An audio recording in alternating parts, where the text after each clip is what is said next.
Mumpung masih sehat, sadarlah kalau kita ini bakal kembali kepada Allah. Mati dalam keadaan sehat enak, tidak buat uang susah. Tapi kalau memang ditentukan oleh Allah sakit, lain lagi cerita. Ibadah lagi sehat enak, ketika sakit Allah maklumi, wong ini lagi sehatnya ibadah nian, lagi sakit ini ya Allah aku maklumi, kata Allah. Coba bayangi ibu-ibu, sehat lada ibadah, sholat tinggal, sakit pula. Wah, nak sholat lagi sakit tuh sarah.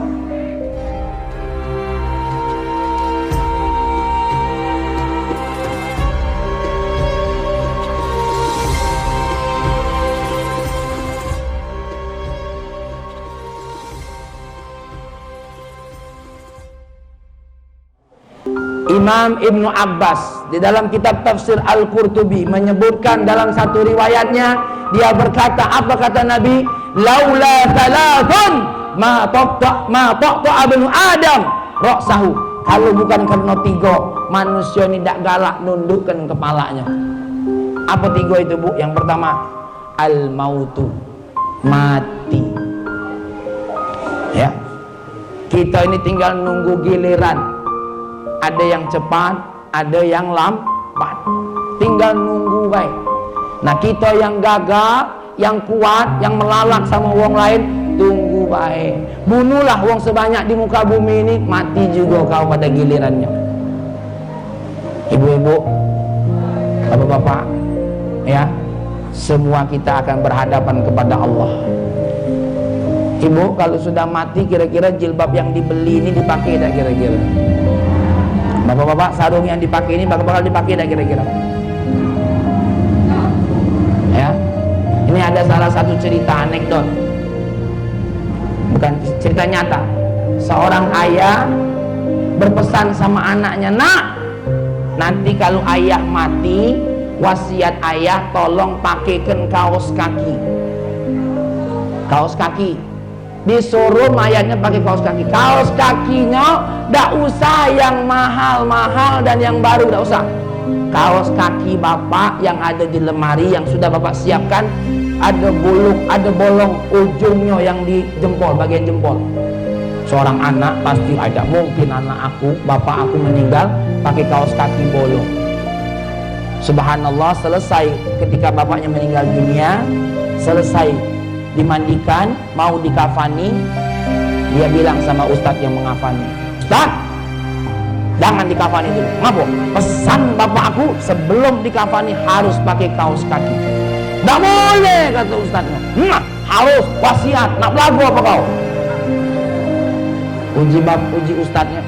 "Coba tengok dulu wasiat bapak kau tuh, aku nak nengoknya nian." Dibacolah. Ternyata benar. Ternyata wasiat itu ada 2 lembar. Ada lembar yang kedua, di situ ayahnya ngomong, "Nak, aku yakin ketika engkau akan memasangkan kaos kakimu, engkau akan bertengkar dengan orang yang akan mengafaniku. Disinilah pelajaran, nak," kata dia. "Kamu biar tahu." Apa biar tahu, ibu-ibu?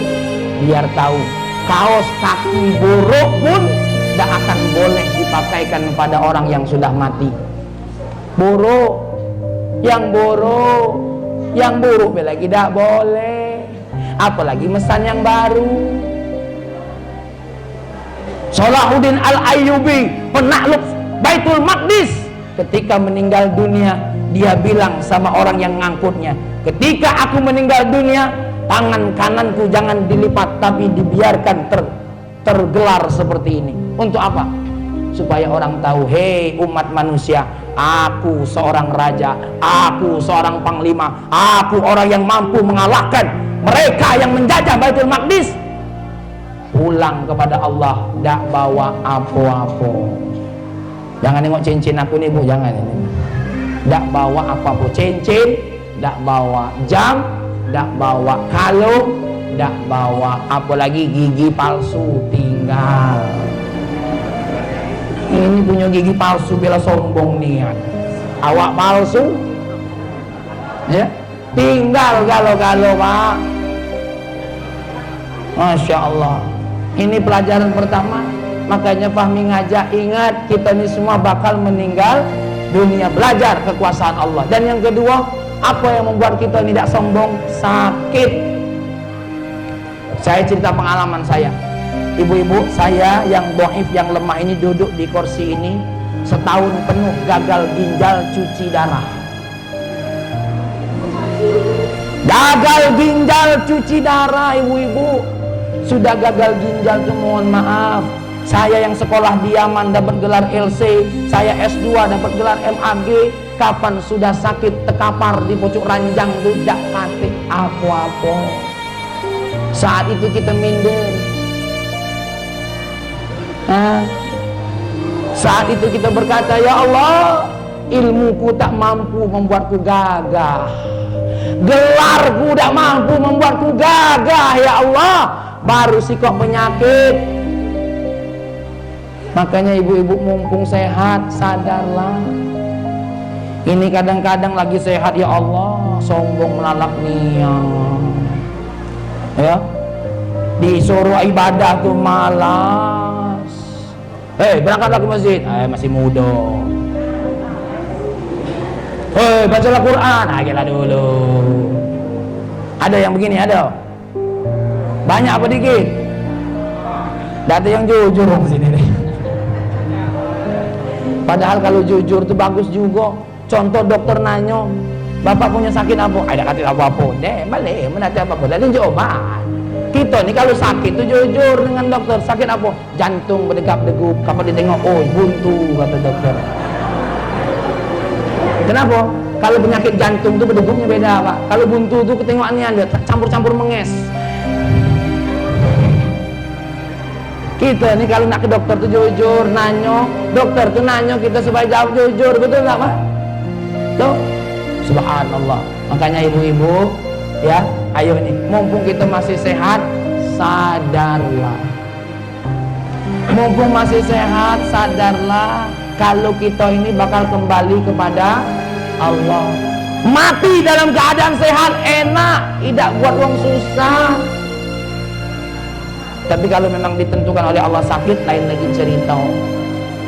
Ibadah lagi sehat enak, ketika sakit Allah maklumi, wong ini lagi sehatnya ibadah nian, lagi sakit ini ya Allah aku maklumi kata Allah. Coba bayangi ibu-ibu, sehat lada ibadah, sholat tinggal, sakit pula. Wah, nak sholat lagi sakit tuh sarah. Ya, nih mohon maaf, wong tua kita sekarang nih yang duduk di sini, tanya sama mereka, kapanlah tua rokoknya susah. Imam lah sujud, dia baru berangkat rokok. Allah, ada ya Allah. Nah, tapi mereka beruntung dari muda beribadah, sudah tua malaikat memakluminya. Nama mana kita yang lagi muda dak ibadah, lagi sehat dak ibadah, sakit baru nak ibadah, kayaknya berat.